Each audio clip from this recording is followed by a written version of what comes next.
Hola, buen día, les saluda Arles Calis. Continuamos con el tema de diodos rectificadores y en esta oportunidad aprenderemos a leer la hoja de datos de estos semiconductores y aprenderemos también a calcular la resistencia interna del diodo, que ya lo tocamos en el video anterior en donde vimos que este parámetro de RD era muy importante para obtener valores precisos de corriente y voltaje, en este caso en la carga, que fue donde hicimos el análisis. Pasemos entonces a una hoja de características, también llamada hoja de especificaciones. Nos permite entonces enumerar los parámetros y características de operación más importantes de los dispositivos semiconductores.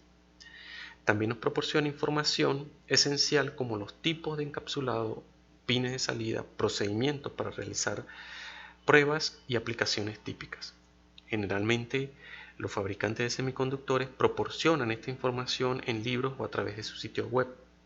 Esta información también se puede encontrar en Internet a través de empresas especializadas en facilitar referencias cruzadas o en la sustitución de componentes. Una información importante son los motores de búsqueda de Internet como Google, que nos permiten localizar rápidamente especificaciones de semiconductores. Comenzaremos entonces con la hoja de datos de la serie de diodos 1N4001 hasta la 1N4007. Estos 7 diodos que tienen las mismas características cuando se polarizan en directa, pero difieren en sus características para la polarización inversa. Vemos entonces de este diodo que él tiene una franja marcada, en este caso a veces aparece de color gris, nos identifica el cátodo del dispositivo y el lado opuesto es el terminal del ánodo. La hoja de especificaciones tomada de este fabricante, dejaré el enlace abajo en la descripción para que ustedes la puedan analizar a detalle. Cuando empezamos a analizar la hoja de especificaciones, la primera entrada que nosotros nos encontramos es los rangos máximos absolutos. Y el primer parámetro que nos vamos a encontrar es la tensión de disrupción inversa o tensión inversa pico, que para el caso del 1N4001 es de 50 voltios. Es decir, que cuando se polariza en inverso este dispositivo, el voltaje reflejado entre los terminales ánodo, cátodo en condición abierta, en condición del dispositivo abierto, porque lo estoy polarizando en inverso, no debe ser mayor a 50 voltios, ya que una tensión inversa de 50 voltios representa un nivel destructivo que un diseñador debe evitar bajo todas las condiciones de operación. Es por esta razón que un diseñador debe incluir un factor de seguridad.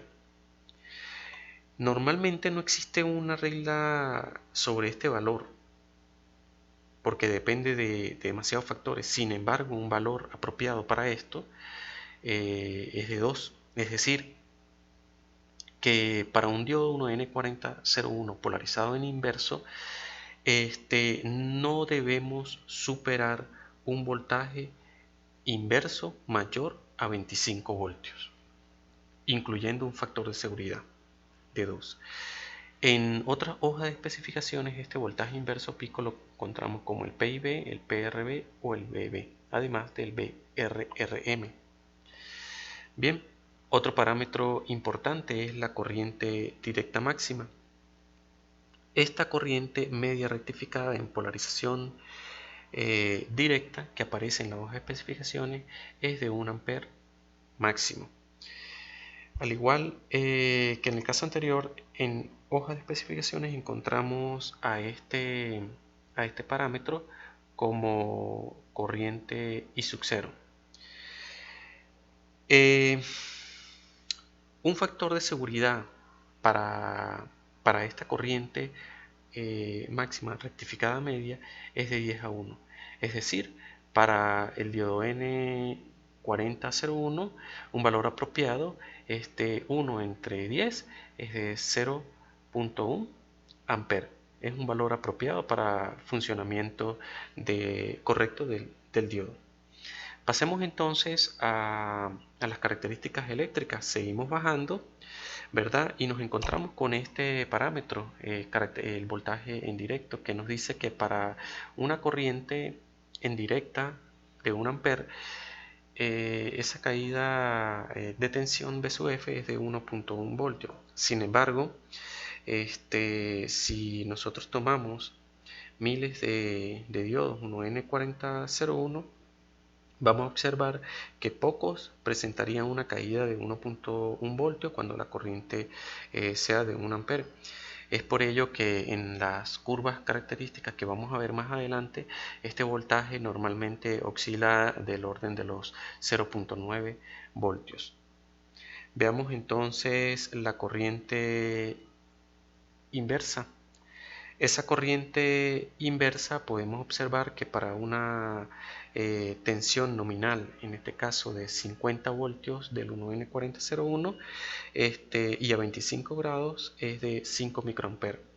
Pero podemos observar que aumenta a 500 microamperes cuando la temperatura es 100 grados centígrados. Entonces es importante considerar este factor de temperatura, ya que si un diseño que requiera una corriente inversa menor de 5 microamperes para una temperatura de 25 grados centígrados, el diodo 1N4001 trabajaría bien, pero va a fallar en una fabricación en serie si la temperatura de la unión alcanza los 100 grados centígrados, llega a destruirse.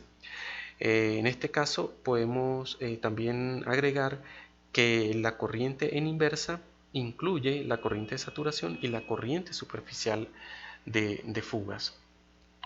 Pasemos entonces al cálculo de la resistencia interna. Cuando intentamos analizar con precisión un circuito con diodos, necesitamos conocer la resistencia interna del diodo. Normalmente las hojas características de los fabricantes no especifican esta resistencia, pero proporcionan información suficiente para calcularla. Esta es la fórmula para calcular la resistencia interna, en donde B1 y E1 son la tensión y la corriente en el codo de la curva o en un determinado punto por encima de la tensión umbral. Es decir, este valor de B sub 1 y sub 1 podemos considerarlo en el umbral de B sub 1 igual a 0.7. Nos venimos a esta gráfica que nos proporciona el fabricante, nos ubicamos en 0.7 voltios, nos proyectamos con una línea vertical hasta la curva y podemos observar que ese valor está por encima de 0.04. Yo tomé acá 0.045, sin embargo pudiéramos decir que son 0.05 amperes, está casi montado sobre esta línea, ¿verdad? Bueno, y el otro valor de I sub 2 lo vamos a tomar al valor de corriente máxima de I sub F, que es 1 amper. Entonces nos paramos acá en la curva, en la gráfica en 1 amper, nos ubicamos y nos proyectamos con una línea horizontal sobre la curva. Bajamos y vemos que ese valor es aproximadamente, si esto es 0.9, podemos observar que está aproximadamente a 0.92. Si nosotros hallamos este valor, podemos observar que el cálculo es de 0.23 ohm. Este 0.23 ohm, si nos vamos al ejercicio que hicimos en el video número 2, podemos observar que son los datos proporcionados por el enunciado de RD y B sub D para un diodo N4001. Entonces es importante conocer esto, ya que a la hora de realizar un diseño nosotros solamente disponemos del diodo y su código y obviamente su hoja de especificaciones. Entonces, a partir de ello, con las condiciones del circuito de polarización y carga, podemos entonces determinar la corriente y voltaje en determinado punto, siempre considerando esta condición para ver si vamos a considerar o no el valor de la resistencia interna. Bueno, entonces una vez aprendido a obtener los valores de la resistencia interna y haber aprendido también a leer algunos parámetros de la hoja de datos, dejemos este video en el punto que nos encontramos y continuamos con un próximo video más sobre el tema de diodos rectificadores.